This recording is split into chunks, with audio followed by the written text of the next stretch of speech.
Então nós estamos aqui nesta manhã em escola dominical, vamos fazer uma oração para que a gente inicie aqui, debaixo da instrução do Espírito Santo, acerca desse tema que é tão relevante em nossas vidas e do qual Deus fala tanto na palavra dele, a respeito do pecado. Vamos entender um pouco mais disso hoje.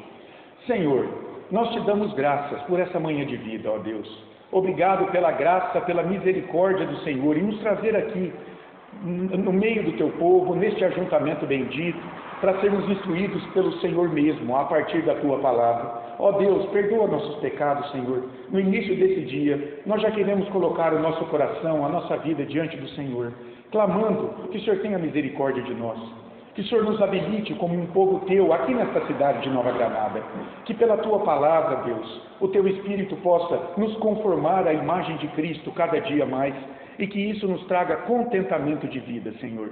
Obrigado pelos teus filhos, obrigado por estes homens, estas mulheres, que despertaram nesta manhã e vieram aqui para ouvirem do Senhor e da palavra do Senhor.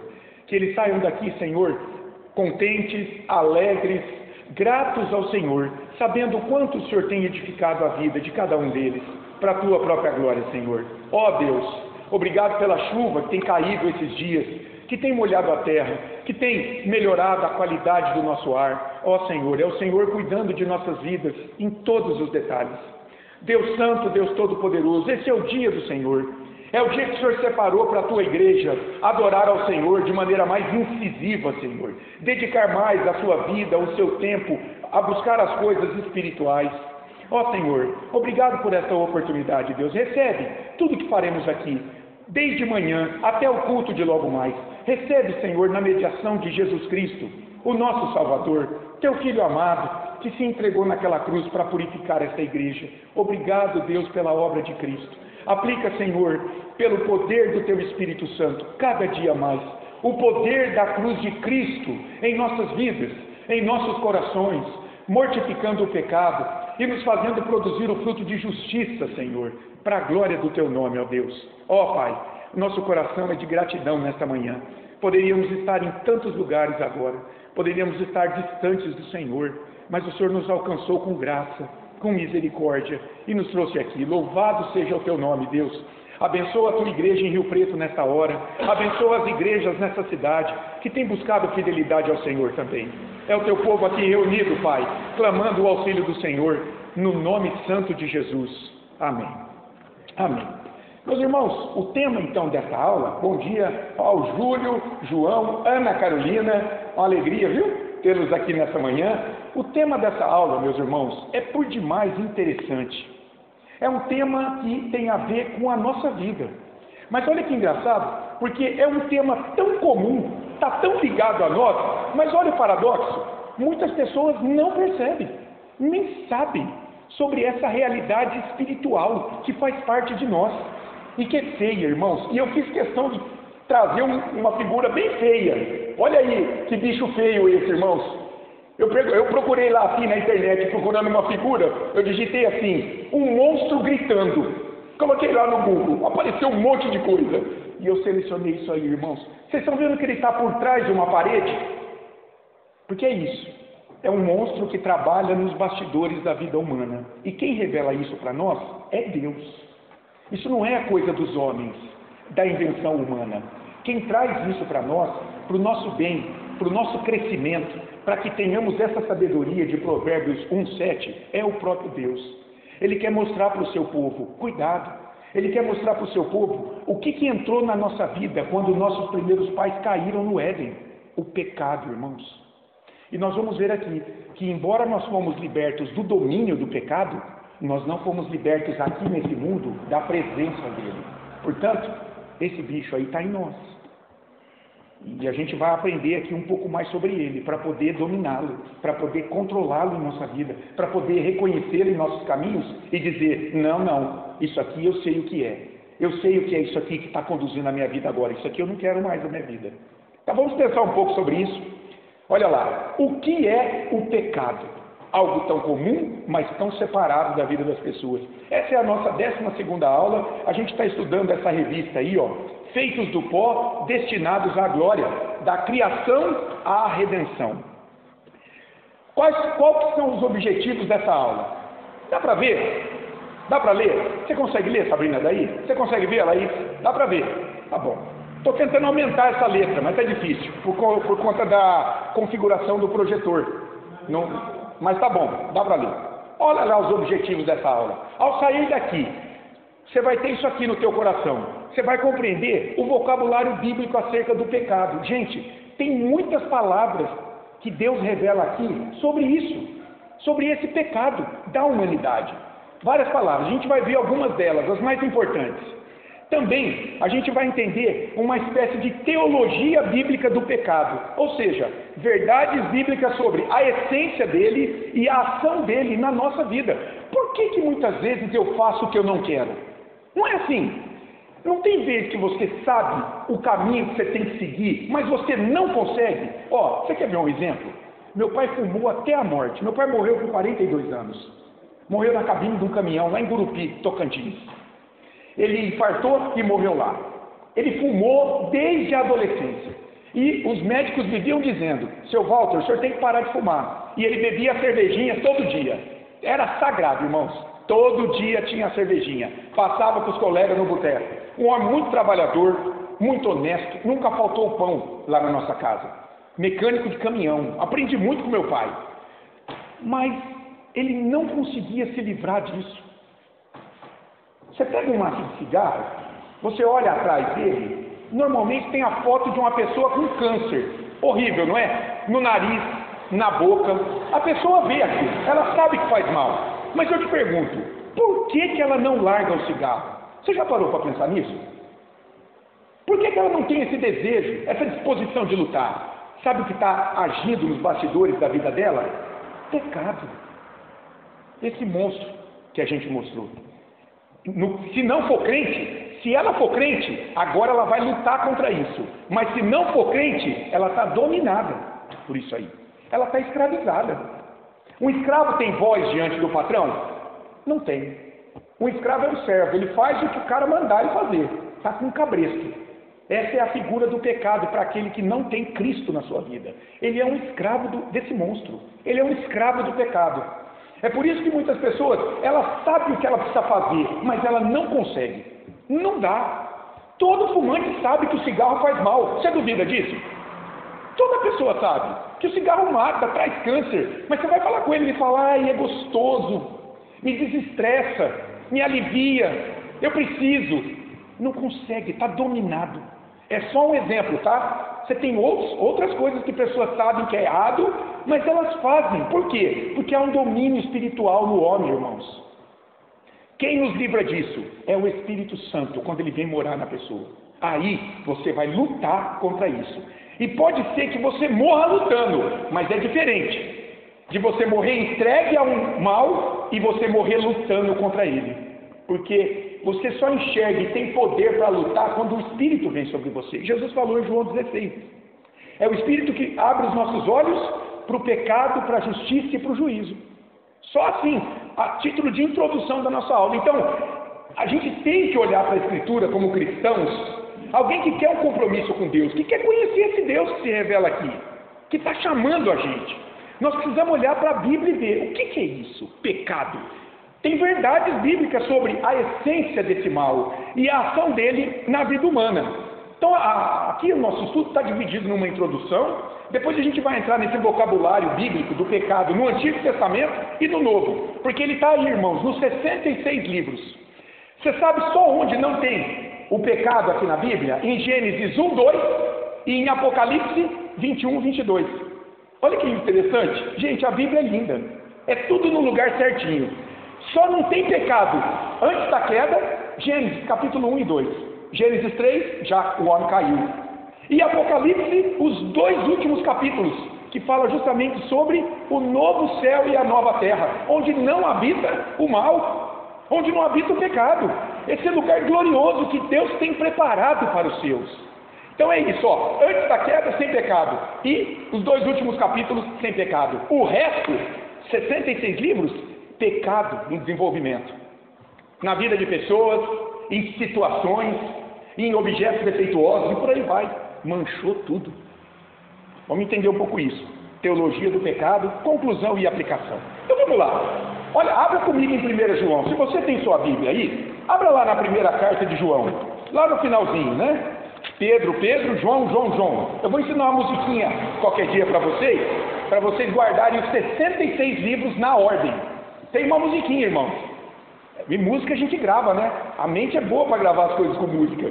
Tem uma musiquinha, você grava na ordem, os 66 livros. É incrível. 1 João 3, 4. Olha o que o apóstolo João fala, olhando para o pecado. Todo aquele que pratica o pecado também transgride a lei, porque o pecado é a transgressão da lei. Eu pergunto para você, o que você entende por pecado? Se você pudesse assim, o que vier na sua cabeça? O que é pecado? Vamos lá, não falem todos de uma vez. O que desagrada a Deus? À luz desse texto, o que é pecado?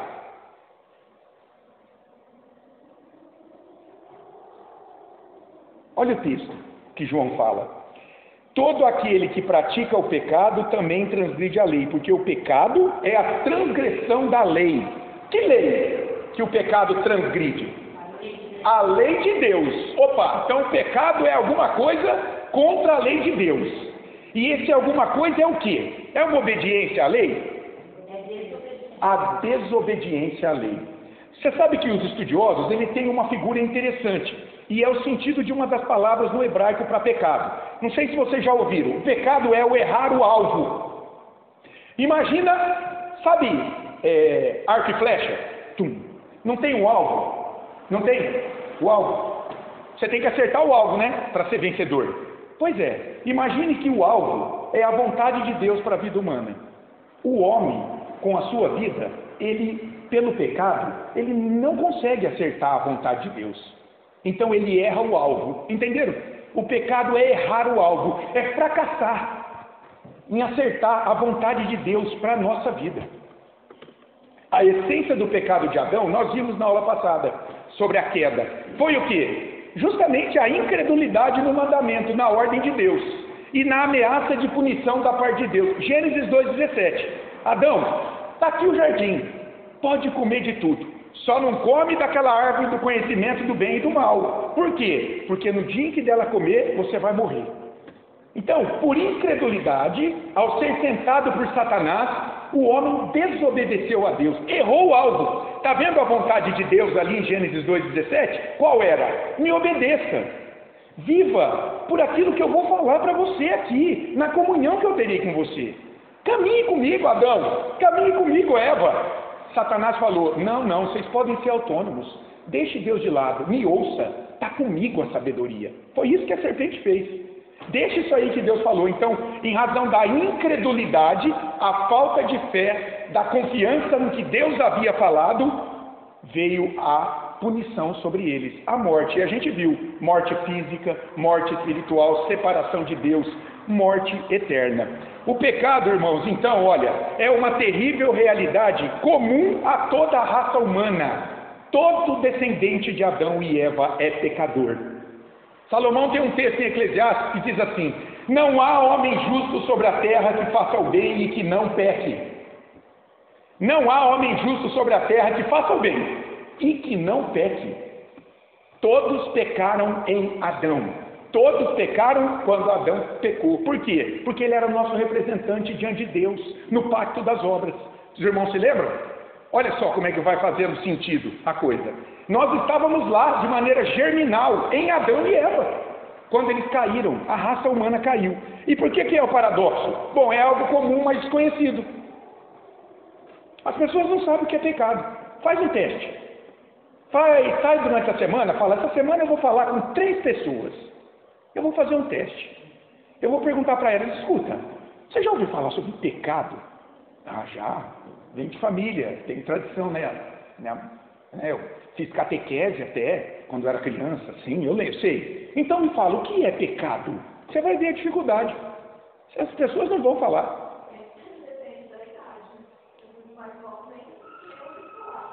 Hoje, né, Rita? Estão mais afastados ainda da igreja, né? Então veja o paradoxo, é algo que está em nós, mas a gente não conhece. Então é preciso conhecer para você poder combatê-lo. Para você vencer o inimigo, você tem que conhecer as suas armas.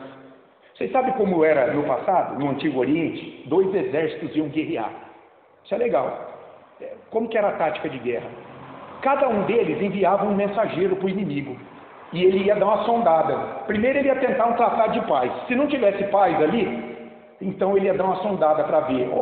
Ele tem flecheiro, tem arqueiro. Os flecheiros eram terríveis, irmãos. Você imagina? Eles acertavam a pessoa de longe. Eram mais terríveis do que os que tinham espada. O espada, você tem que chegar perto do inimigo. Flecha não, você acerta o cara do lado de lá da rua. Então, quando tinha flecheiro, era terrível. E aí? Bom, aí você precisava ter bons escudos. Vem as flechas para não vazar os escudos. E por aí vai. Eles precisavam conhecer as armas do inimigo. Pois bem, nós precisamos conhecer as armas do pecado. Como é que ele age em nós? Porque ele age de alguma forma. E a gente precisa conhecer para combatê-lo. Tem um estudioso, um pastor americano, Joel Bick, com esse Paul Smalley aí. Olha o que ele diz. Alguém pode pensar que, levando-se em conta a frequência com que pecamos, todos devemos ser especialistas no assunto. Mesmo que o homem não chame de pecado, ele sabe que ele erra muitas vezes. Pensa coisa errada, sente coisa errada e faz coisa errada. Então, às vezes, ele pode dizer, não, eu conheço, eu sei, eu paro quando eu quiser. Você já ouviu essa? Eu converso muito com, às vezes, moradores de rua, estão lá numa escravidão terrível. E eles dizem assim, não, é só um tempo que eu estou passando. Eu tenho domínio sobre o meu vício. Quando eu quiser, eu paro. Não para. A verdade é essa. Está dominado. Então, muitas pessoas, por serem familiarizadas com os seus erros, elas podem chegar a essa conclusão. Não, eu sou um especialista nisso. Contudo, o pecado é surpreendentemente enganoso, irmãos. Cegante nos seus efeitos no coração humano. Olha o que disse Jeremias, palavra de Deus aí, Jeremias 17:9. Enganoso é o coração, mais do que todas as coisas, veja, mais do que todas as coisas, e desesperadamente corrupto. Se vende a tudo aquilo que ofende a Deus nesse mundo. Se vende. Quem o conhecerá? O coração. E a gente viu, o que é o coração humano? É o órgão cardíaco? Ou é uma disposição espiritual? Mente, sentimento e conduta. É uma disposição espiritual. Para o hebreu aqui, o coração é aquela disposição de buscar a Deus ou não, de conhecê-lo, de servi-lo ou não. O que o escritor aqui inspirado está dizendo? Que isso produz engano. Está no coração, é a sede, produz engano. E quem conhece esse coração? O homem, se você continuar a leitura do texto, você vai ver. Deus diz, eu esquadrinho o coração. Esquadrinhar é percorrer todos os cantinhos do nosso coração, da nossa vida. É Deus quem nos conhece. Então é Ele que pode tratar esse pecado em nós. Por isso é preciso ter consciência do que é pecado. Porque nós não temos condição de conhecê-lo por nós. Por isso que uma aula como essa na tua vida é uma bênção. É Deus chamando você talvez a refletir sobre coisas que você nunca tinha pensado. E a tentar entender, puxa, por que não dá certo na minha vida isso? Por que eu estou insistindo? Aqui já está as aplicações da aula, por exemplo. Por que eu estou tentando, eu estou buscando a Deus, eu estou tentando, mas está difícil, como é que é isso? Você está tendo uma luta espiritual. Se você é cristão, o Espírito Santo está guerreando contra a tua carne, essa disposição caída, onde habita o pecado. Paulo fala isso na carta aos Gálatas. É uma luta entre o Espírito e a carne. A carne é essa disposição caída, que herdamos de Adão, o pecado, essa vida espiritual dentro de nós. Está havendo uma luta. Quem vai vencer? Quem você alimentar mais. Eu gosto de olhar para 2 leões dentro de mim. Um é o Espírito Santo. O outro é o pecado. É o mal que habita em mim. Quem vai vencer? Quem eu alimentar mais. É preciso, irmãos. Nós vamos ver na aplicação isso. Mas olha aqui, essa aula é importante. Você está alimentando o quê? A tua vida com Deus aqui. A tua caminhada com Deus. O fortalecimento da tua fé em Deus. Vamos ver aqui 3 palavras no hebraico que mais aparecem e que tem a ver com o pecado. Olha lá, a primeira delas é esse substantivo. Não precisa guardar os nomes, tá, irmãos? É só para vocês verem. É só para vocês perceberem como a Bíblia é rica nesse tema. Substantivo, chatá, para pecado, e o verbo que deriva dele. Chatá, que é pecar. Olha só, esses verbos e esse substantivo, esse verbo e esse substantivo, Ele aparece mais de 600 vezes no Antigo Testamento. Por exemplo, ó Gênesis 4:7, Abel e Caim, logo depois da queda. Olha o que Deus fala para Caim. Se procederes bem, Deus está falando com Caim, não é certo que será aceito? Se todavia procederes mal, eis que, a palavra agora, o pecado jaz à porta. O pecado está aí, ó, na tua porta. O seu desejo será contra ti, mas a ti cumpre dominá-lo. Deus falando com Caim. Olha que interessante, que logo em seguida mataria Abel, seu irmão. Deus sabia o que estava batendo no coração de Caim, que era da descendência da mulher ou da serpente? Da serpente, filho da serpente. Matou o seu irmão. Deus sabia o que ele faria logo. Deus está dizendo, Caim, o pecado está batendo aí. Você vai querer matar teu irmão. A ti cabe o quê? Dominá-lo. Dominar esse intento. Está vendo, irmãos? Diante do pecado é isso. É preciso dominar. Ele está batendo o tempo todo. Aqui a palavra pecado é essa aí.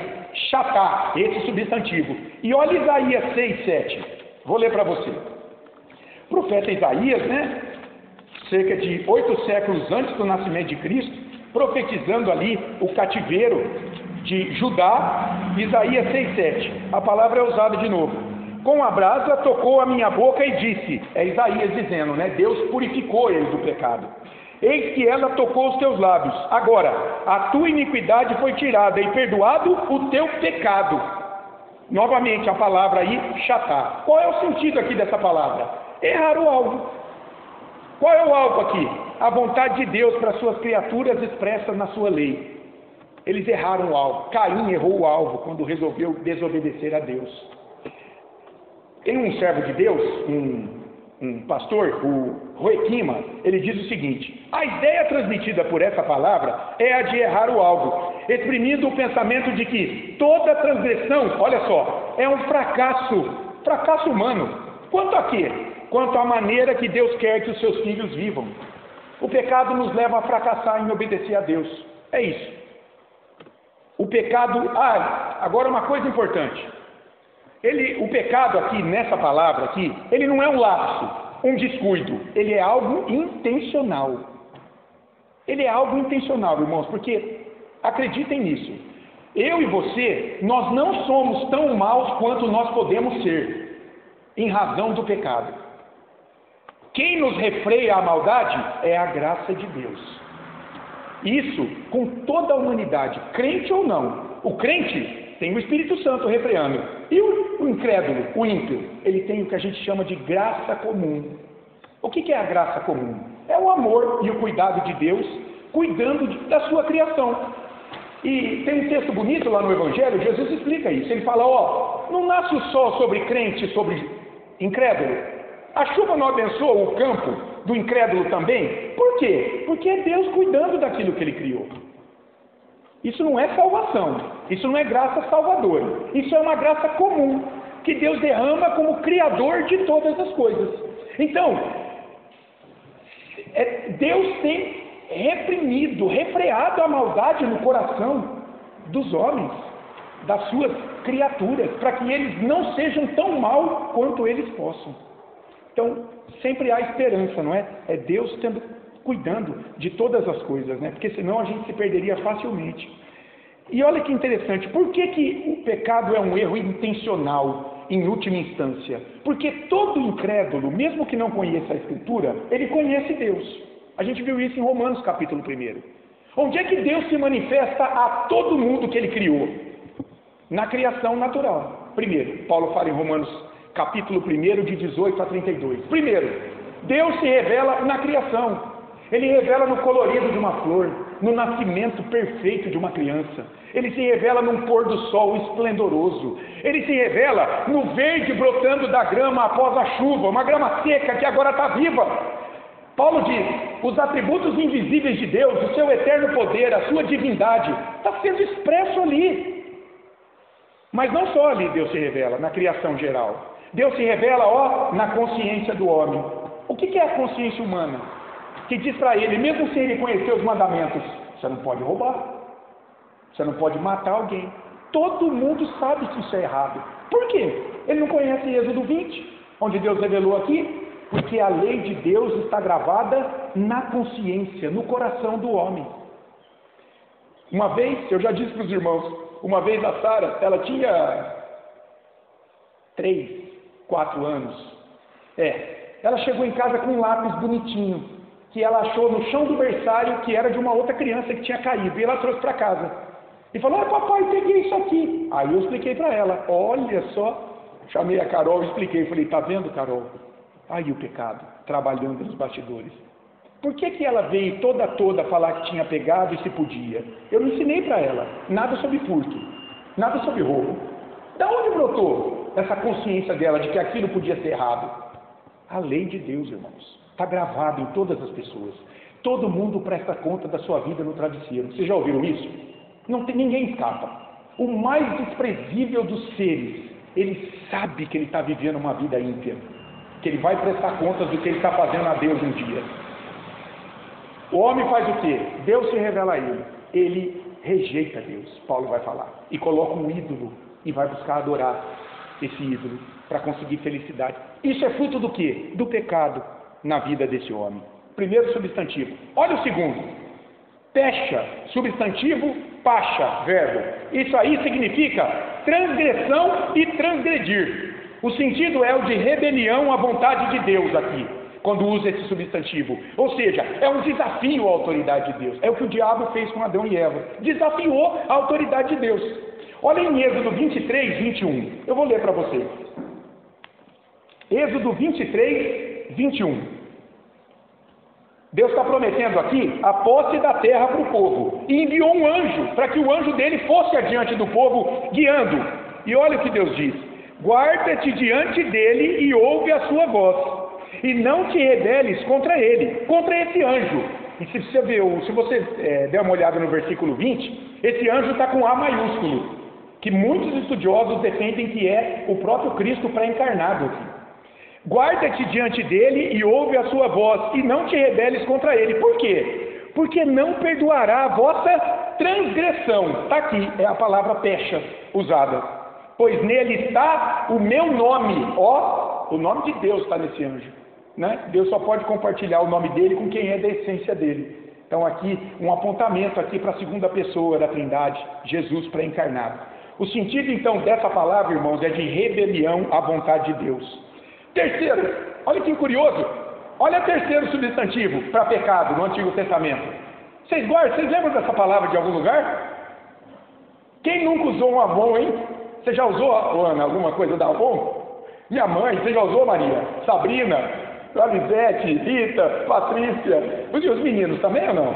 Não é? A gente acaba usando alguma coisa da Avon. Eu não sei se, nunca fui atrás para ver qual a origem dessa marca, desse cosmético famoso. Mas lá no hebraico, Avon significa iniquidade. É uma palavra usada por Deus para apontar para o pecado.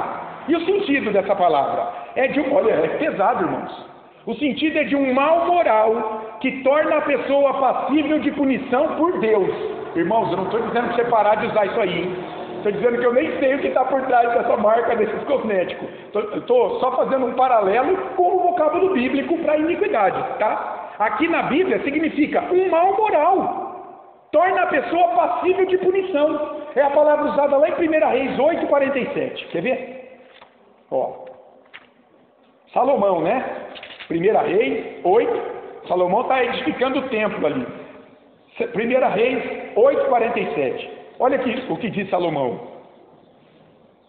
E na terra onde forem, ele está orando pelo povo, né, pedindo a Deus que perdoe o pecado do povo. Se o povo for pecador e se arrepender, que Deus ouça a oração na terra em que Deus levá-lo. E ele diz no versículo 47 de 1 Reis 8: e na terra onde forem levados cativos, caírem em si, se converterem, e na terra do seu cativeiro te suplicarem, dizendo, agora a palavra Avon, pecamos, e perversamente procedemos e cometemos agora iniquidade. Palavra Avon, iniquidade. Ou seja, nós nos tornamos moralmente condenáveis diante do Senhor, ó Deus. Por quê? Porque erramos o alvo, nos tornamos rebeldes diante da tua vontade e pecamos. Percebeu que eu uni os 3 sentidos que a gente viu até agora? Bom dia, Samuel. Esse aí é firme, hein? Olha lá, Maria. Então, irmãos, vamos tentar juntar os 3 sentidos dessas palavras? Vamos tentar? O que é pecado no Antigo Testamento? Olhando para esses vocábulos, é desconsiderar a vontade de Deus, desafiando-a, tornando-se moralmente mal e debaixo de punição divina. Não é pouca coisa, irmãos. Para a gente juntar o sentido das 3 palavras. Isso é pecado para o hebreu, lá no Antigo Testamento. Agora vamos rapidamente ver 5 principais palavras para o pecado no Novo Testamento. A primeira delas, amartia. Agora no grego, tá? A gente viu no hebraico. Agora vamos ver no grego. Amartia. O que é isso? Alguém que fracassa ou perde o alvo do padrão da justiça de Deus revelado em sua lei. Como Paulo fala em Romanos 3:23. Lá ele diz: pois todos pecaram e carecem da glória de Deus. O pecaram lá é essa palavra no grego, amartia. Quer dizer, Paulo está dizendo, em Adão, todos nós fracassamos em cumprir o padrão da justiça de Deus revelado na sua lei. Nós caímos. A segunda palavra, paratoma. Essa palavra é interessante. Lá no grego, significa ofensas. Faltas que as pessoas cometem, primeiro contra Deus, porque o pecado é sempre contra Deus, em primeiro lugar. E umas contra as outras, ofensas que temos. E olha que interessante. Muitas vezes, irmãos, sem intenção, ofendemos as pessoas até inconscientemente. Jesus usou essa palavra lá em Mateus 6,14. Eu vou ler para você, quer ver? Mateus 6,14, ó. É a oração do Pai Nosso. Porque se perdoardes aos homens as suas ofensas, olha lá a palavra, paratoma, também vosso Pai Celeste vos perdoará. Olha só, essa palavra se aplica no seguinte sentido: são pessoas que não querem pecar intencionalmente, elas não querem te ofender. Mas por que elas te ofendem? Porque elas são pecadoras no seu coração, no íntimo. Aí eu pensei num exemplo para trazer isso, ó. Você decide algo que prejudica a outra pessoa, mesmo sem querer prejudicá-la. Quer ver um exemplo? Você decide sair de um trabalho voluntário. Imagine que você está num trabalho voluntário, com muitas pessoas, e você decide parar. Ah, eu quero me cuidar. Eu vou parar isso aqui porque eu quero me cuidar. É justo ou não é? É justo. Você está se preservando, às vezes você está enfrentando algum problema, você quer parar. Mas o que acontece? Você para, você desestimula o trabalho e o trabalho perece. Entendeu aí? Você não teve intenção que isso acontecesse, mas aconteceu por conta da tua decisão. Você acabou ofendendo alguém, mesmo sem, porque tinha pessoas lá que queriam continuar, mas agora não podem mais, porque encerrou o trabalho, por conta da tua decisão. Olha o pecado, irmãos, como ele é insidioso, ele é astuto, ele nos leva a ofender a Deus e ao próximo, mesmo sem querer. Terrível a nossa condição. Entenderam isso? O sentido dessa palavra, paratoma, em ofensas, não precisa necessariamente ser direto a você. Pode ser algo que de maneira indireta te ofendeu, te prejudicou. O pecado faz isso também. Terceira palavra, parabases, que é traduzida por transgressão. O sentido é ir aqui além dos limites demarcados por Deus. Quais são os limites que Deus demarcou acerca da sua vontade? Onde é que ele deixou isso registrado? Na Escritura. O que o pecado faz, em linhas gerais? Ele ultrapassa os limites. E tem uns exemplos aqui bobinhos, mas que nos ensinam bastante. Deus deu a comida como uma dádiva para a gente cuidar da nossa vida, não é? O alimento. Mas o que o pecado faz? Faz a gente se tornar glutão. E a glutonaria é pecado. Então agora você come e prejudica o seu corpo. Entendeu? Deus deu o trabalho como uma bênção para trazer a provisão diária para as nossas vidas, para a nossa família. Mas o que o pecado faz? Ele faz você agora ser desonesto no trabalho para ganhar dinheiro fácil. Ele faz você ser preguiçoso na vida, não querer trabalhar. Ele faz você encostar num parente ou em alguém e viver sustentado por ele. E por aí vai. Ultrapassou o quê? Os limites que Deus deu na palavra dele. Os limites é fazer o que Deus proibiu ou não fazer o que ele determinou. Deus deu isso na vontade dele.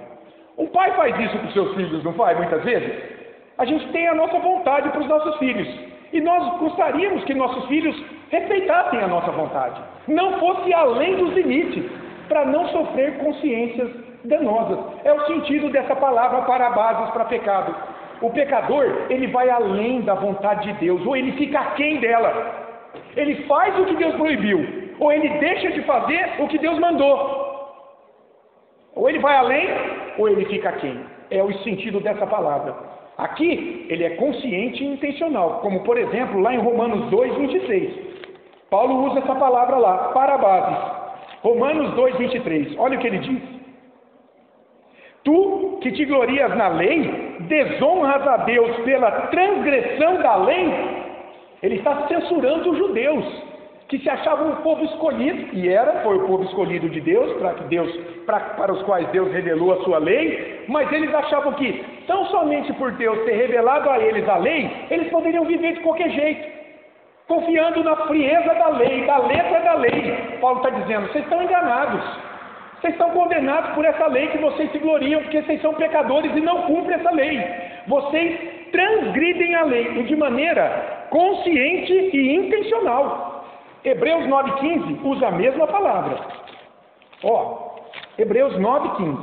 Por isso mesmo, está falando de Jesus. Ele é o mediador da nova aliança, a fim de que, intervindo a morte para a remissão, para o perdão, do quê? Jesus morreu para perdoar o quê?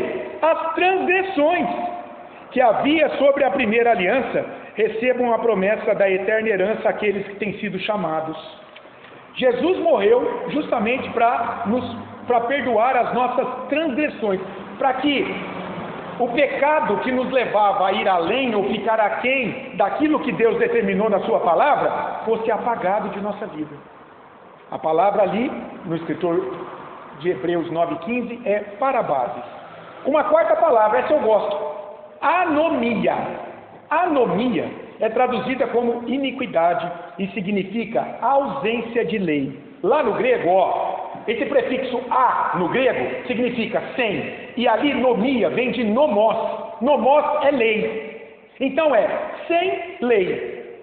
Quando essa palavra é usada, irmãos, para pecado, ela significa o seguinte: uma pessoa que vive desconsiderando a lei de Deus, desconsiderando a revelação de Deus. Tem gente que vive assim. Ele diz que conhece Deus, mas ele vive como se Deus não existisse. Anomia. Essa palavra é mais forte que a outra que a gente viu, parabases, para transgressão, no sentido de conhecimento e desobediência frontal à lei divina. Porque, como eu disse para vocês, toda pessoa tem noção de que há um Deus, há alguém acima dela, diante do qual ela vai prestar conta do que ela faz na vida. Todo mundo tem. Então, quando ela peca, em última instância, é um pecado intencional. É desconsiderando Deus, a palavra dele. Você vai falar da Bíblia? Que Bíblia o quê? Isso é livro de homem. Essa palavra foi usada por Jesus lá em Mateus 7, 23. E quando Jesus usa uma palavra, irmãos, a gente precisa prestar atenção nela, né? Mateus 7, 23, ele usa a palavra, ele diz assim, ele está dizendo, naquele último dia, muitas pessoas vão ficar frustradas diante de Jesus no dia do juízo. Muitas pessoas, até com boa intenção, buscaram servir. Buscaram fazer aquilo que ele queria. Ele vai dizer, chamaram ele de Senhor, Senhor. E Jesus vai virar para elas e vai dizer, nunca vos conheci. Por quê? Qual a razão? Por que elas serão condenadas? Porque elas eram cristãos, que a gente diz que é nominais. Elas eram religiosas apenas. Jesus diz, elas nunca se apartaram da sua iniquidade. É esse o texto. Mateus 7, 23. Então lhes direi explicitamente, nunca vos conheci. Apartai-vos de mim, os que praticais a iniquidade. Veja, ele não está dizendo vocês que pecam, porque nós vamos pecar até o final da nossa vida. Ele está dizendo, vocês que conheciam a minha lei, a vocês que foi revelada a minha vontade, mas vocês não lutaram para obedecê-la. Vocês não lutaram para mortificar o pecado. Vocês se entregaram ao pecado de vocês. Eu mostrei da minha lei o que era errado em vocês. Vocês conheceram isso, mas vocês falaram, eu não quero. Tem gente assim, irmãos, lamentavelmente. Aqui a palavra usada para iniquidade por Jesus é anomia. Alguém que aqui conhece a lei, mas aqui não quer saber de compromisso com ela. Isso é difícil, é pesado isso. Jesus usou essa palavra. Tem pessoas assim. E uma última palavra no Novo Testamento, para o pecado, é essa aí, ofilema, que significa uma dívida, um débito, porque é isso que o pecado faz conosco. Ele faz com que nós acumulemos diante de Deus uma dívida moral, irmãos. E precisa ser paga essa dívida. Um estudioso chamado Robério Azevedo, ele diz assim: o pecado é algo tão sério que é considerado uma dívida, e o pecador é um devedor em relação a Deus. É assim que a Bíblia revela o pecador diante de Deus. Alguém que vai acumulando em sua vida uma dívida. Cada pensamento torto, cada sentimento torto, cada postura contrária à vontade de Deus, é o que? Um débito diante de Deus. Louvado seja Deus que Colossenses 2 diz que Jesus, ele apagou esse escrito de dívida na sua cruz diante de Deus, por aqueles que nele creem. Em Jesus, Deus, passou a régua, apagou a dívida do cristão diante dele. Essa palavra aí foi usada por Jesus lá em Mateus 6,12, novamente na oração do Pai Nosso, irmãos. Ele diz assim: e perdoa-nos as nossas dívidas. Que dívidas? Que dívida? Que nós precisamos pedir perdão a Deus. É a dívida que o pecado traz para a nossa vida. Uma dívida moral, quando quebramos a lei de Deus. E Paulo em Romanos 4,4 usa também essa palavra. Ele está dizendo ali que cada novo pecado aumenta a dívida do pecador diante de Deus. Romanos 4,4. Olha só. Ora, ao que trabalha, o salário não é considerado como favor, e sim como dívida. Um trabalhador, ele tem um crédito diante do seu patrão. Ele está trabalhando. E em compensação, o que o patrão tem? Uma dívida com ele. Precisa pagar. Paulo está dizendo, precisa pagar. Pois bem, diante de Deus, nós temos uma dívida. Nós temos uma dívida diante de Deus, em razão do nosso pecado. E essa dívida precisa ser paga. E qual que é o trabalho que nós oferecemos a Deus em pecado? É algo bom? Defeituoso, irmãos. Por isso nós precisamos da obra de Jesus na nossa vida. Ele foi perfeito por nós. Nele, nós somos perfeitos diante de Deus. Nele, nós não devemos nada para Deus. Se você tem a tua vida na mão de Jesus Cristo, se Ele é teu Senhor e Salvador, a Bíblia te deixa muito tranquilo. Você não é devedor de Deus. Porque a tua dívida, foi paga na cruz. Na cruz de Jesus. Que libertação, irmãos. Que bênção isso, não é? Mas é a palavra usada ali, por Jesus em Mateus 6,12 no Pai Nosso. Perdoa nas nossas dívidas, Senhor. Então vamos tentar juntar as 5 palavras agora, como fizemos lá no hebraico. Pecado no Novo Testamento, o que é? Revela o fracasso do homem diante da lei de Deus, ofendendo a sua santidade ao ultrapassar os limites impostos por ele em sua lei, de maneira rebelde e intencional, fazendo com que os pecadores assumam uma dívida impagável diante de Deus. É impagável, irmãos. Agora vamos entrar no último tópico do nosso estudo, que é dar uma olhada na teologia do pecado. Quer dizer, o que a Escritura fala sobre o pecado, sua natureza, suas consequências na vida humana, sua relevância diante de Deus? Primeira coisa que ela fala, irmãos, preste atenção nisso. O pecado não é ilusão, porque muita gente entende que é uma fantasia na mente de muita gente. O pecado não é ilusão.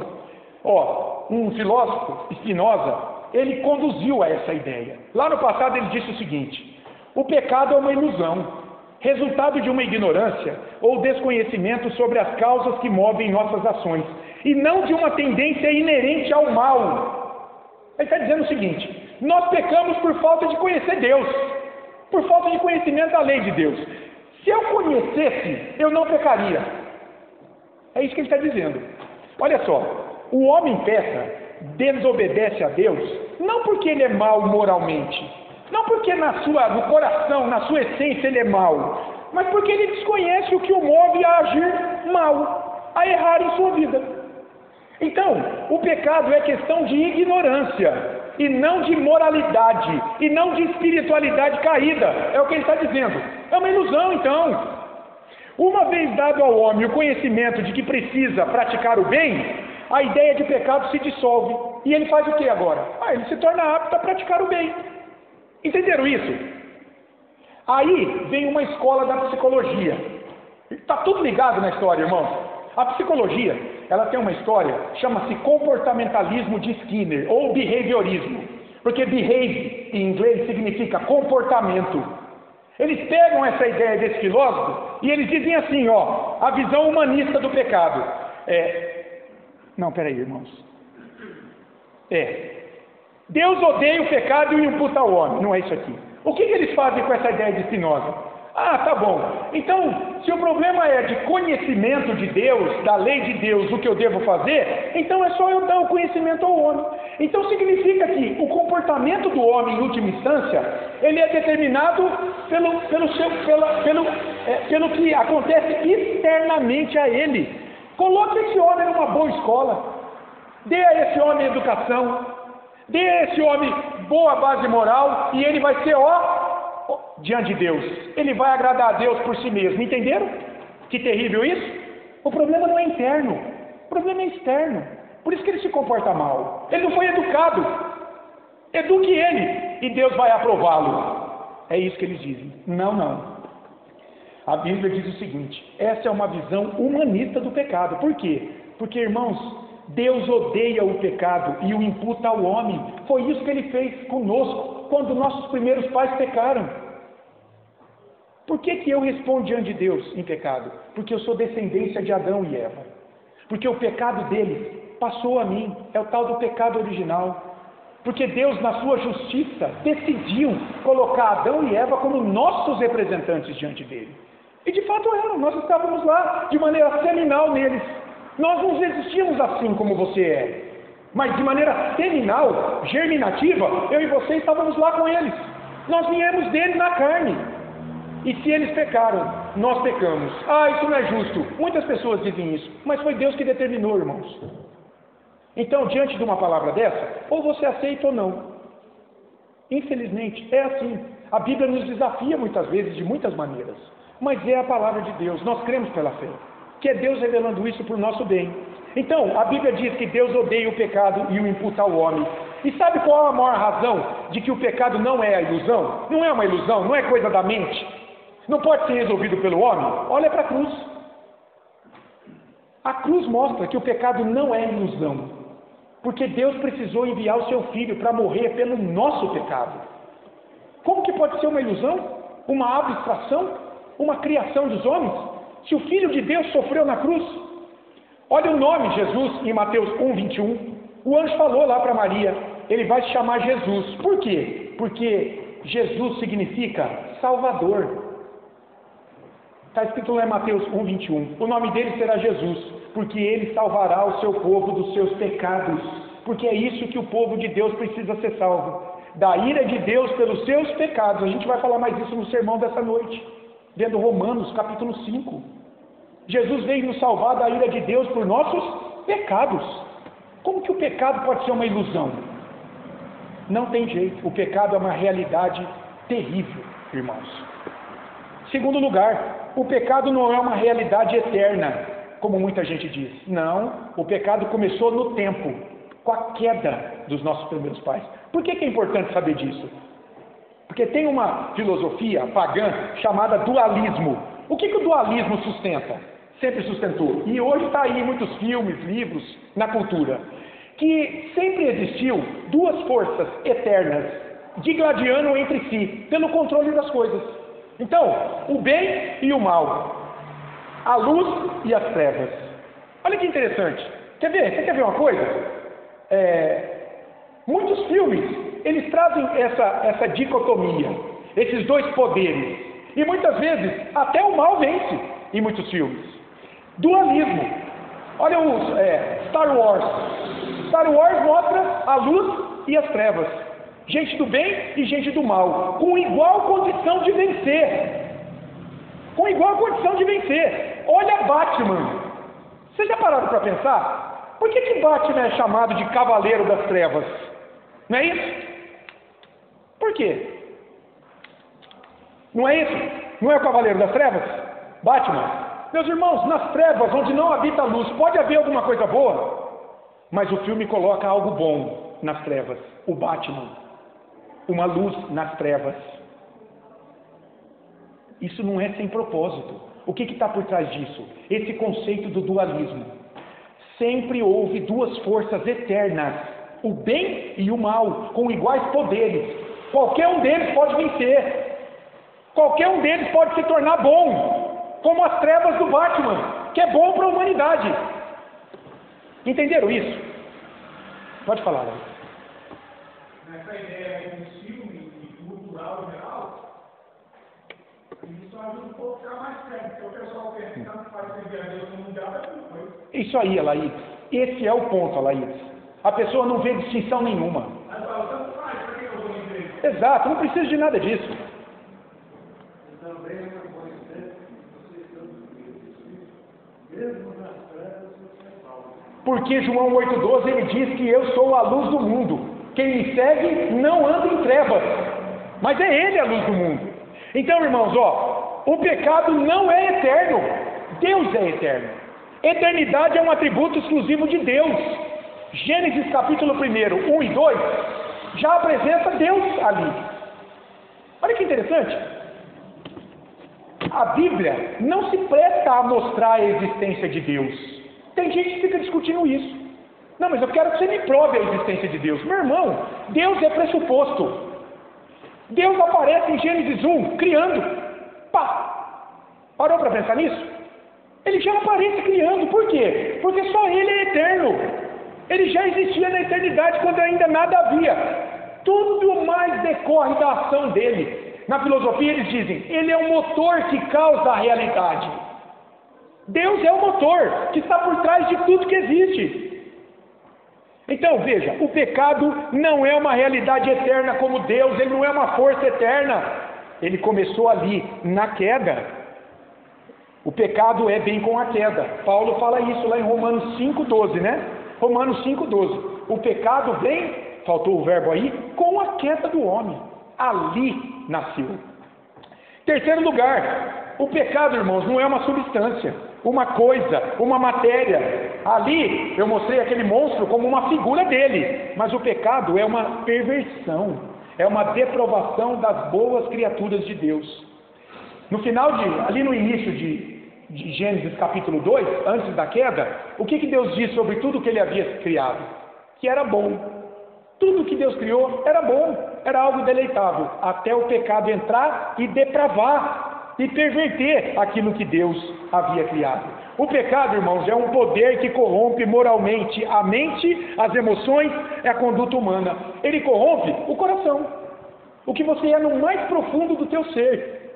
Ele nos coloca contra Deus, contra a igreja de Deus, contra a palavra de Deus, contra a vontade.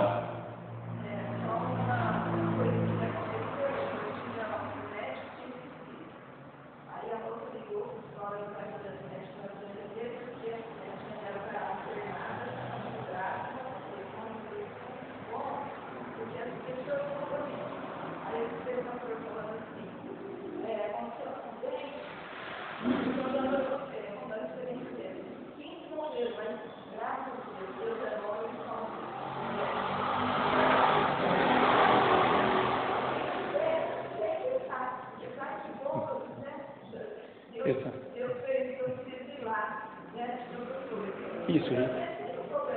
Isso, Rita. Isso. Você vê, Rita, como que o pecado nos leva a pecar, a ser egoísta, a só pensar na gente. É isso. Irmãos, o pecado é um poder que nos corrompe. Ele nos corrompe. Por isso que Provérbios 4:23 diz assim, de tudo que se deve guardar, guarda o quê? O coração, porque dele procede as fontes da vida. Guarda a tua vida na mão de Deus. Isso é o coração. É porque é aí que você vai ter vida ou não diante de Deus. À medida que você tratar essa tua natureza caída, à luz da vontade de Deus, da palavra. Não percebe, de forma alguma. Você vê, a gente toma decisões indiretamente, a gente prejudica pessoas, enfim, é difícil. Veja, o pecado, importante pensar nisso, né? Ele não é uma mera privação da retidão original dada ao homem por Deus. Porque muita gente diz assim, não, o pecado só privou o homem daquela retidão, daquela bondade, perfeição, santidade, que Deus deu ao homem. é só uma privação. Por que é importante pensar nisso? Eu pensei em alguns exemplos. Tem gente que diz assim, ó, a escuridão não é má em si. O que é a escuridão? É a ausência de luz. Ora, então dê luz a ela e ela ficará boa. Lembra do Batman? Cavaleiro das Trevas? As trevas dele não são más em si. Dê luz, dê bondade ao Batman por Gotham. E essa escuridão vai se tornar boa. Não é isso. Isso é o dualismo. Isso é uma farsa. O pecado, irmãos, não é mera privação da retidão original. O pecado nos corrompeu na raiz, na essência. O pecado, ele é um poder corruptor. O homem foi afetado por ele na queda e é afetado por sua força a cada dia. Ah, então não há esperança. Claro que há. A Bíblia diz que se você tem o Espírito Santo, o Espírito te dá força para lutar contra ele. Você não está mais dominado por ele. Mas se você não tem o Espírito, você está entregue a ele. Não tem jeito, irmãos. Você foi criado em pecado. Você vai viver até o teu último respirar lidando com o pecado. Entende a importância dessa aula? Nos mostra, abre os nossos olhos para a gente lutar com Cristo nessa vida.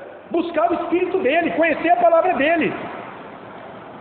Tem um estudioso aqui, o François Torretini, olha o que ele diz. Olha que interessante, pensando nisso. Essa privação, porém, não é pura e simples, mas corruptora, a privação da santidade original que o pecado tirou. Não é ociosa, mas ativa. Não de mera negação, mas de disposição depravada, pela qual não apenas é removida a devida retidão que Deus nos deu, mas também lhe é subjacente uma indevida ausência de retidão. Não tem retidão. E uma qualidade depravada que infecta todas as faculdades do homem. Mente, emoção e conduta. Ah, irmãos, que bênção é a gente poder olhar para a Bíblia e ver o que o pecado fez conosco. Mas de outro lado ver o que Cristo nos trouxe. Ele nos traz de novo um poder pelo Espírito dele para conhecer e lutar contra esse mal que há em nós. Estão entendendo isso? Estão entendendo? É uma bênção. Você caminhar como povo de Deus. Você tem forças agora, armas para lutar contra esse inimigo.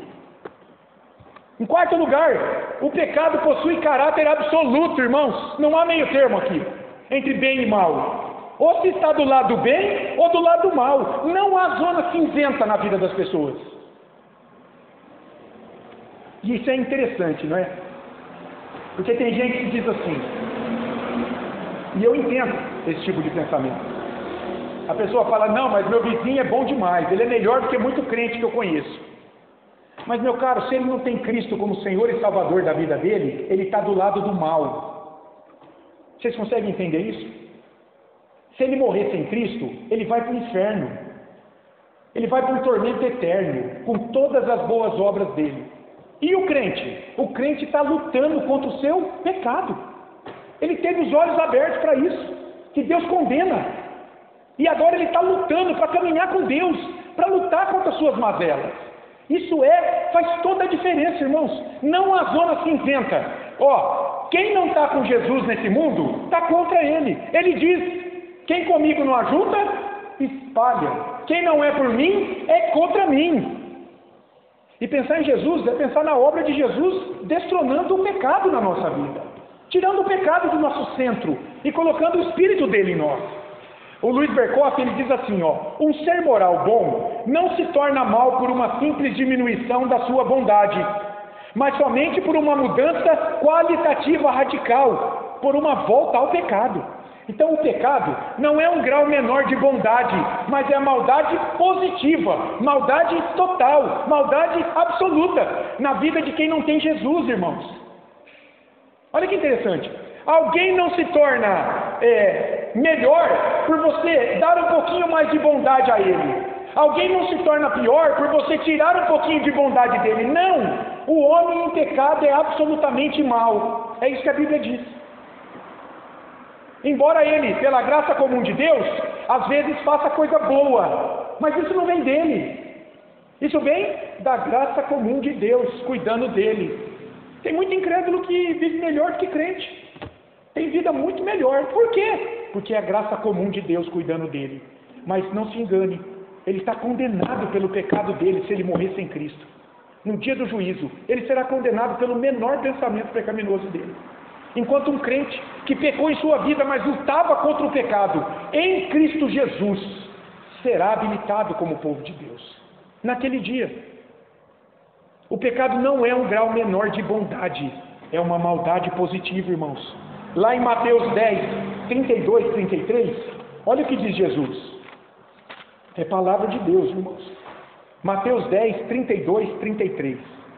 Ele diz assim, ó: portanto, todo aquele que me confessar diante dos homens, também eu o confessarei diante de meu Pai que está nos céus. Mas aquele que me negar diante dos homens, também eu o negarei diante de meu Pai que está nos céus. Naquele dia, no dia do juízo. E lá no capítulo 12, versículo 30, Jesus diz assim: quem não é por mim é contra mim, e quem comigo não ajunta, espalha. Por quê? Porque quem não está com Cristo está dominado pelo pecado. E quem está dominado pelo pecado não pode oferecer nada bom diante de Deus por si. Está dominado. Lembra do monstro no início da aula? Está sendo conduzido por aquele ser. Quem não ama a Jesus é qualificado na Bíblia como alguém mau diante de Deus. Entenda isso. Não importa o que você faça para o teu próximo. Isso é a palavra de Deus, irmãos. Quem não ama a Jesus, não tem Jesus como Senhor e Salvador, aos olhos de Deus, é mau. Por conta de quê? Por conta do pecado. Entenderam isso? É difícil, irmãos, é uma palavra dura, porque às vezes a gente tem pessoas que a gente ama tanto e que não quer nada com Jesus, mas são pessoas honestas, trabalhadoras, são bons cidadãos. Nós amamos muitas pessoas assim. Eu tenho pessoas da minha família assim, mas quando eu olho para a Bíblia, eu tenho que fazer uma escolha. Ou eu concordo com ela, ou eu concordo com o que o mundo fala sobre bondade. E eu prefiro ficar com a Bíblia, irmãos. Isso é fé. Eu prefiro ficar com a Bíblia, que eu creio que é a palavra de Deus. E a Bíblia me diz, se a pessoa não está com Cristo, ela está dominada pelo pecado. E em pecado, ela está condenada diante de Deus. Condenada. Pode falar. Oi?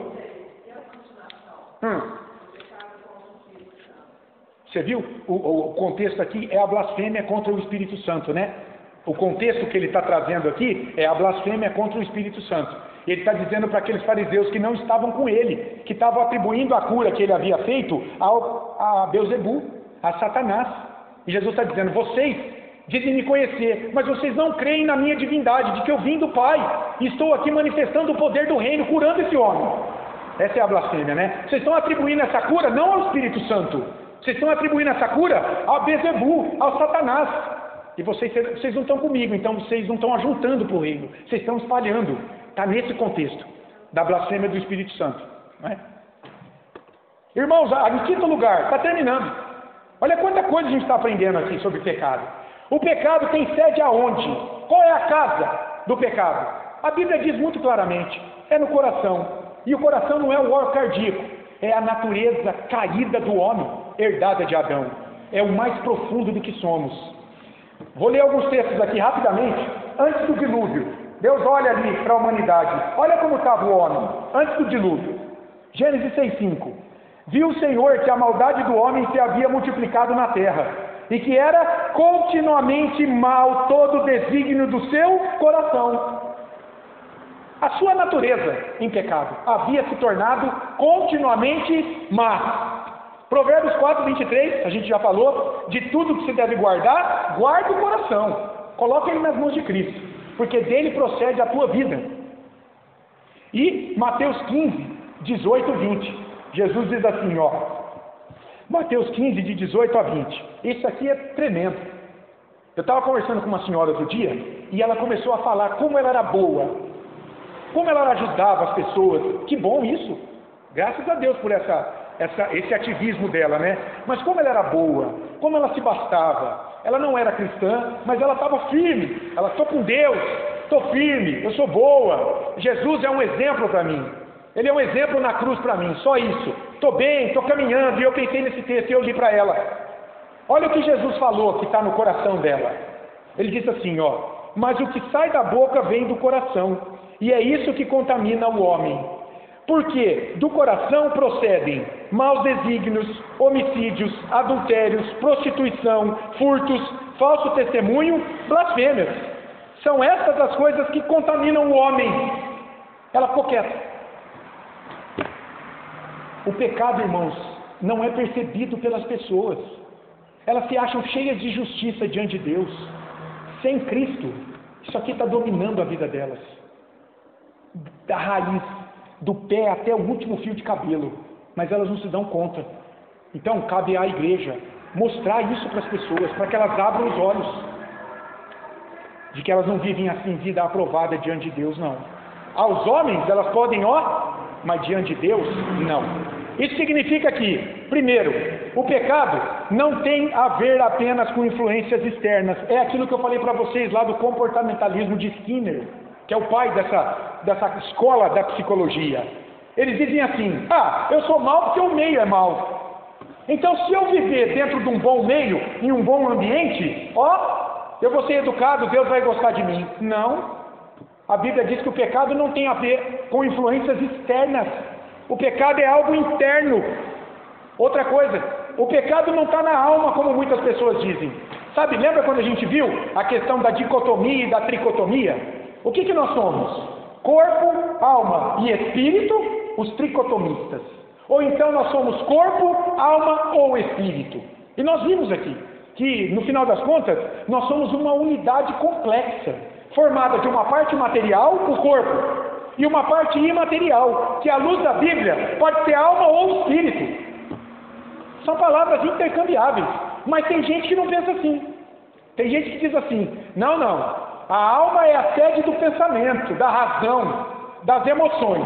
O espírito é a parte mais sublime do homem, é o que o conecta com Deus. Eu não entendo assim. Eu vejo que a Bíblia não mostra isso. Eu vejo que alma ou espírito é a mesma palavra para a parte imaterial do homem. Mas por que é importante saber disso? Porque quando olhamos para o pecado, tem gente que diz que o pecado afeta somente a mente. São as emoções. O espírito não. Porque o espírito é a parte elevada, mais sublime do homem. Não, irmãos. A Bíblia diz que o pecado afetou o homem inteiro. Corpo, alma e espírito. Tudo foi afetado. Senão, alguém não precisaria de Cristo diante de Deus. Se eu supor que eu posso oferecer algo perfeito a Deus com as minhas obras, para que Jesus? Aí eu não preciso de Jesus. Em sexto lugar, o pecado é sempre contra Deus, irmãos, mesmo quando praticado contra outro ser humano. Sim, nós mentimos, adulteramos, invejamos, temos ódio, guardamos mágoa, mas o pecado é contra Deus. E Davi percebeu bem isso lá no Salmo 51. Lembra? O Salmo 51 foi composto no contexto do adultério dele com Batseba. Ele adulterou com aquela mulher casada, ele mandou matar o marido dela. Mas o que ele diz no Salmo 51:4? Olha que interessante. Salmo 51:4. Pequei contra ti. Ele está confessando o pecado dele para quem? Para Batseba? Para Deus. Pequei contra ti somente, e fiz o que é mal perante os teus olhos. Davi sabia que o pecado que ele cometeu contra aquela família era contra Deus. Um estudioso chamado Thomas Watson, ele diz assim: o pecado atenta contra a verdadeira divindade. O pecado é o hipotético assassino de Deus. O pecado não só gostaria de desentronizar Deus, mas de desdivinizá-lo. Foi o que Satanás quis fazer com Adão e Eva, né? Se o pecador conseguisse isso, Deus não seria mais Deus. Se o pecado pudesse tirar Deus do trono da sua glória, então Deus não seria mais Deus. E dito isso, a gente pode concluir. É preciso compreender, irmãos, biblicamente o que é pecado. É preciso compreender. Se amamos a Deus, precisamos ter a exata dimensão da malignidade e da gravidade do pecado, a fim de que, com a ajuda do Espírito Santo, a gente mortifique ele na nossa vida. Ele não é pouca coisa. Ele não é algo que a gente não pode prestar atenção no dia a dia. Ele não é algo com o qual nós não temos que orar para que Deus nos dê domínio contra ele. Nós precisamos atentar para isso. Quem não conhece a Escritura não sabe o que é pecado. E está entregue ao domínio do pecado. O homem precisa ser resgatado do pecado e da morte que ele traz, e é Jesus quem faz isso. Lembra? Mateus 1:21? Ele será chamado Jesus. Por quê? Porque ele salvará o seu povo do seu pecado. O homem tem que ser salvo do pecado, das garras desse monstro. Jesus faz isso. A partir do momento em que você conhece o que é o pecado em sua vida, você tem que ter ódio, irmão, nojo dele. Você tem que desejar com todas as suas forças, prestar atenção nele na tua vida e matá-lo cada dia mais, para que ele não te afaste de Deus. Tem uma frase que ficou muito conhecida. O Alaídes falou outro dia essa frase. Alaídes, você vai me ajudar agora. Você falou assim, como é que é? A Bíblia nos afasta do pecado ou o pecado nos afasta da Bíblia? É isso, não é? Ou a Bíblia nos afasta do pecado, ou o pecado vai nos afastar da Bíblia, irmão. Isso é absoluto. Não tem jeito. Por isso que é uma bênção, um momento como esse na minha vida e na tua vida. Deus está querendo o quê? Deus está querendo te afastar do pecado e aproximar você dele, de uma comunhão com ele. Se amamos Deus acima de todas as coisas, devemos odiar o pecado acima de todas as coisas. Então, só para fazer um resumo do que a gente viu. O pecado não é mera ilusão, ele é real e ele é presente em nós. Presente nos crentes, hein? Não dominando os crentes. O pecado não é uma realidade eterna, ele teve começo e ele vai ter fim. Começou na queda e o fim dele é quando Cristo voltar. Ali ele vai ser exterminado. O pecado não é uma substância, é uma matéria, irmão. É um poder maligno atuando no corpo, na alma e no espírito das pessoas. O pecado tem caráter absoluto. Não há neutralidade diante dele. Não há neutralidade. Ou você no espírito está dominando, ou você está dominado por ele. Não tem neutralidade. O pecado tem sua sede no coração humano, no ser humano. Mente, emoção, comportamento. O pecado é sempre contra Deus. Sempre. Sempre a quebra da lei de Deus. Embora ofendemos pessoas também. Então, rápidas aplicações. Apenas um quadro. Se você não é cristão, o que esse texto, o que esse estudo fala para a gente? Você possui a presença e o domínio do pecado na tua vida. Mesmo que você não entenda assim, pense diferente, não queira assim, esteja cheio de boa intenção, eu entendo tudo isso, mas não é você que determina isso. Você já nasceu em pecado. E se você não é cristão, você tem além da presença, o domínio dele. Você é escravo dele e está debaixo da ira de Deus, em razão do pecado. Em nome de Jesus, pense nisso. Se você não é cristão. Agora, se você é cristão, você sim, possui a presença do pecado, mas não o seu domínio. Faz toda a diferença, meu irmão. Saia daqui com isso em mente. Você, pelo Espírito Santo, pode agora dizer não ao pecado e sim a Deus, como resposta da sua nova vida, que Deus te deu na cruz, quando você entregou tua vida a Cristo, crendo nele como Senhor e Salvador. Você recebeu uma semente de uma nova vida. Deus derramou o Espírito Santo sobre a tua vida. Você tem agora um desejo de buscar conhecer Deus, de vir à igreja, de ter compromisso com o povo de Deus. Você vê o amor de Deus aqui pela tua vida. Então, se você é cristão, você tem a presença do pecado, mas você não tem o domínio dele. Olha que interessante. Quando é que a gente não vai ter a presença do pecado em nós? Só na glória. No céu não entra o pecado. Então, se Cristo não voltar antes da tua morte, cristão, quando você morrer, teu corpo vai para a terra aguardando o retorno de Jesus. Mas a tua alma ou espírito vai acordar imediatamente na presença de Jesus. Imediatamente, de maneira consciente. E lá você vai estar glorificado. Porque no céu não tem pecado, irmão. E quando Cristo voltar, se Ele voltar antes da tua morte, você vai ser transformado num corpo semelhante ao corpo de Jesus. É a palavra de Paulo, em 1 Coríntios capítulo 15. E também quando ele escreve a segunda carta aos Tessalonicenses. Aqui, não, irmão, aqui nós somos defeituosos de fábrica, por conta da presença do pecado ainda. Mas graças a Deus que a obra de Cristo nos dá domínio sobre ele. Domínio. Então, não faça amizade com o pecado presente em você. Não alimente o pecado como um pet, mas reconheça-o quando ele vier se manifestar. Reconheça-o. Opa, isso aqui vai me afastar de Deus. E lute contra ele. Lute, irmão. Você tem o Espírito Santo. Ele é o poder de Deus na tua vida. Você pode lutar contra aquilo que desagrada a Deus.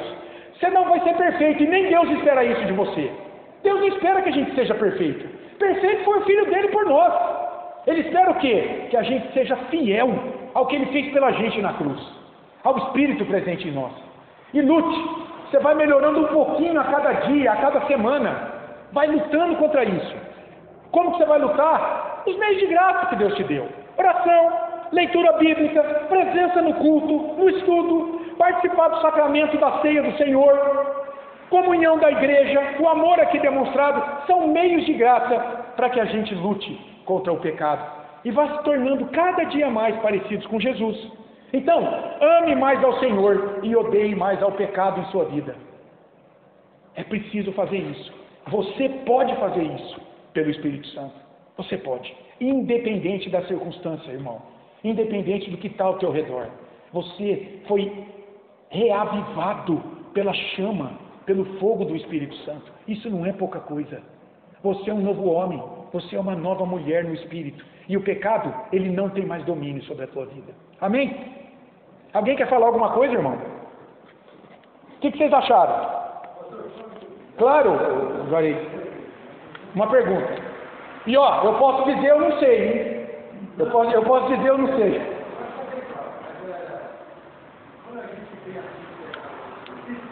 Um pecado específico. Sim. Por aquele pediu perdão por aquele pecado.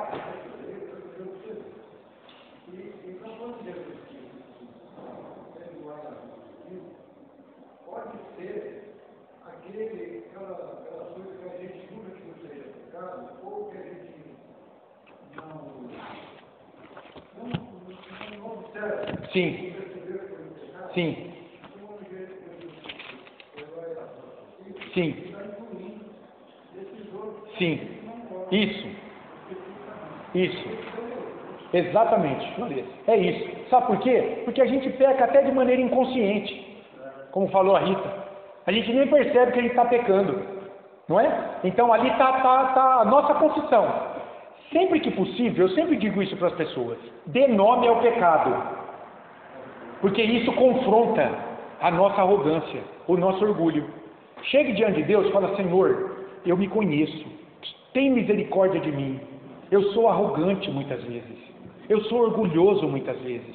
Às vezes eu desfaço das pessoas, eu tenho mentido, me perdoa. Porque, irmão, se você é cristão, entenda uma coisa: o sangue de Cristo já lavou esse teu pecado. Você não vai ser mais acusado diante de Deus por ele. O que Deus quer é que você o reconheça em seus caminhos, como Davi fez, quando compôs o Salmo 32 e o 51, no contexto do adultério. Ele deu nome ao pecado. Eu adulterei, eu mandei matar o marido daquela mulher. E é uma libertação, irmão, quando você dá nome. Agora, você pode fazer uma oração também, vamos dizer assim, universal: Senhor, perdoa, pequei contra o Senhor hoje. Aqueles que você lembrar, fale. Os demais, Deus sabe. E Ele vai trabalhar pelo Espírito isso em você também. E você está perdoado de qualquer pecado. Qual é o único pecado que não tem perdão? A blasfêmia contra o Espírito Santo. E esse, irmão, é um pecado muito específico de ser cometido. Muito difícil. Muito difícil. Requer uma situação muito específica. É muito difícil. Um cristão não comete a blasfêmia contra o Espírito Santo. Porque ele não pode perder a salvação que Cristo já deu a ele. Ele não pode perder a salvação. Então o Espírito vai guardá-lo de apostatar da fé. Quem comete esse pecado é quem, de fato, conhece a palavra de Deus.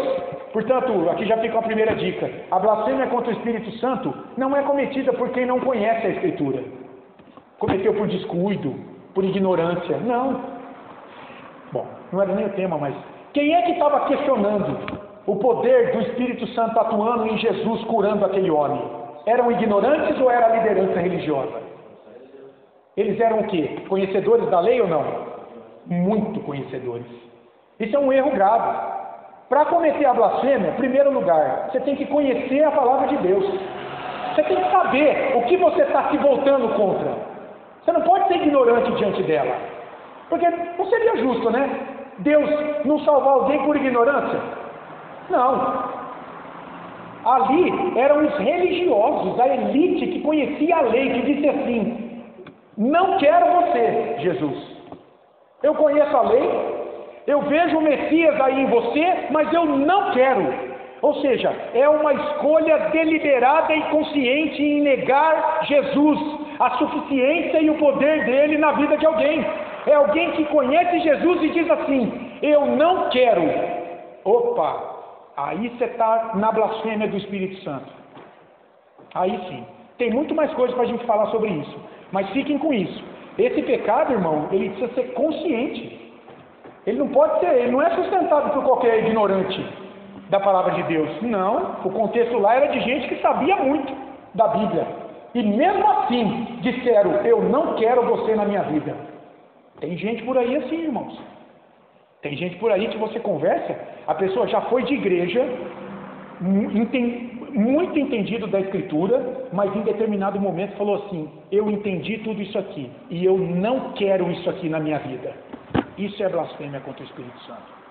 Entenderam? É muito sério. Então quer dizer, não é qualquer pessoa que comete. Tem muita gente que tem medo dentro de igreja. Muita gente já veio conversar comigo: pastor, será que eu já pequei contra o Espírito Santo? E aí você vai conversando com a pessoa, você vê que não foi uma escolha deliberada, ela está entregue a um pecado, mas ela está lutando contra esse pecado. Isso não é blasfêmia contra o Espírito Santo. Ofender o Espírito Santo também não é blasfêmia contra o Espírito Santo. Não é isso. É se voltar contra Cristo, é dizer: eu não preciso de Jesus. Isso é blasfêmia contra o Espírito Santo. Sabendo, hein? Não é dizer: eu não preciso de Jesus sem conhecer a necessidade. Não, porque também tem muita gente que não conhece a sua realidade espiritual e diz: eu não preciso de Jesus. Isso não é blasfêmia contra o Espírito Santo. A blasfêmia é a pessoa conhecer a revelação de Deus e dizer, consciente e deliberadamente: eu não preciso de Jesus. Aí é a blasfêmia. Eu entendo. Tá? Vamos orar para encerrar? Ana, uma alegria ter você aqui conosco. Espero que você guarde isso no teu coração. Vá com calma, analise com calma, Ana, tudo isso que a gente falou hoje aqui de manhã. Eu sei que muita coisa às vezes não faz sentido, é difícil mesmo, e eu sempre digo, a palavra de Deus, ela nos desafia na nossa justiça, no nosso conhecimento, mas é assim mesmo, viu, minha querida? Deus, Ele é um Deus amoroso, Ele é um Deus gracioso, e vocês vieram aqui nessa manhã com um propósito, para que vocês sejam mais sábios a gerir a vida de vocês com Deus. Você tem uma vida com Deus, e em algum momento você vai ter que prestar contas da tua vida a Deus, e você precisa ter Jesus Cristo entre você e Deus. Tem que haver um mediador perfeito por você, que é Jesus. Olha o que o pecado fez na nossa vida, Ana. Irmãos, não é terrível essa realidade espiritual subjacente à vida humana? É terrível, irmãos. Que bênção é a gente poder saber, Ana, que há essa vida, mas que há um Deus Todo-Poderoso que a venceu por nós. Então, está aí o Evangelho ofertado a você. Eu fico muito feliz aí com o namoro, né? Você, o João, que Deus possa abençoar o relacionamento de vocês, para que isso possa evoluir e quem sabe em algum momento vocês possam firmar uma aliança diante de Deus, na presença de Deus também, para a glória dele e para o bem, para a felicidade de vocês. E olha que bênção vocês aqui na igreja nessa manhã. Graças a Deus, o Júlio aí firme também, os demais irmãos, o Juarez também aqui hoje de manhã. Uma alegria, viu? Graças a Deus pela vida da igreja aqui presente. Vamos orar para que a gente possa encerrar? Eu vou pedir a Laís, você pode orar, meu irmão? Conduz a gente numa oração para encerrar aqui. Fica bem pertinho aqui, para o pessoal poder ouvir aqui e depois vai participar. Vamos orar a Deus, agradecendo a Ele e nos preparando para o culto também dessa noite. Está ligado? Senhor Deus, obrigado pelo ensino da palavra, obrigado por nos dar vida, saúde, esperança, estar aqui para aprender a tua palavra. Obrigado, Senhor. Obrigado por nos revelar quem somos, do mal conhecimento e a bênção de nós. Oh, Deus.